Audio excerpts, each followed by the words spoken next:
Ezekiel 5.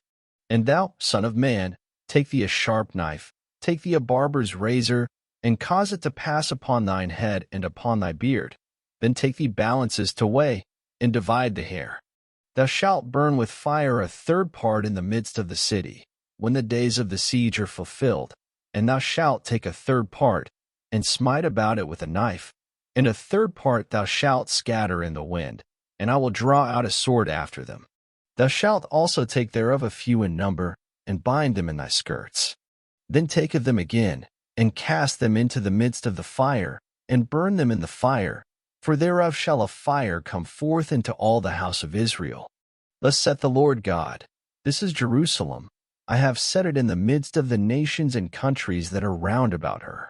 And she hath changed my judgments into wickedness more than the nations, and my statutes more than the countries that are round about her.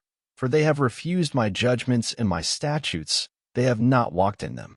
Therefore thus saith the Lord God, Because you multiplied more than the nations that are round about you, and have not walked in my statutes, neither have kept my judgments, neither have done according to the judgments of the nations that are round about you.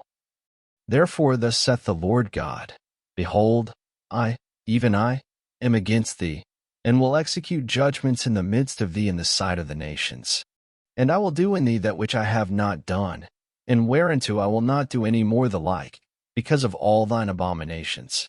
Therefore the fathers shall eat the sons in the midst of thee, and the sons shall eat their fathers, and I will execute judgments in thee, and the whole remnant of thee will I scatter into all the winds.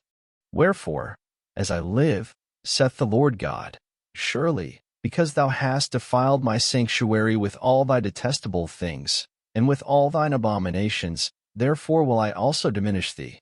Neither shall mine eye spare, neither will I have any pity. A third part of thee shall die with the pestilence, and with famine shall they be consumed in the midst of thee. And a third part shall fall by the sword round about thee. And I will scatter a third part into all the winds, and I will draw out a sword after them. Thus shall mine anger be accomplished, and I will cause my fury to rest upon them, and I will be comforted. And they shall know that I the Lord have spoken it in my zeal, when I have accomplished my fury in them. Moreover, I will make thee waste, and a reproach among the nations that are round about thee, in the sight of all that pass by. So it shall be a reproach and a taunt, an instruction and an astonishment unto the nations that are round about thee, when I shall execute judgments in thee in anger and in fury and in furious rebukes. I the Lord have spoken it. When I shall send upon them the evil arrows of famine, which shall be for their destruction, in which I will send to destroy you, and I will increase the famine upon you, and will break your staff of bread. So will I send upon you famine and evil beasts, and they shall bereave thee, and pestilence and blood shall pass through thee, and I will bring the sword upon thee. I the Lord have spoken it.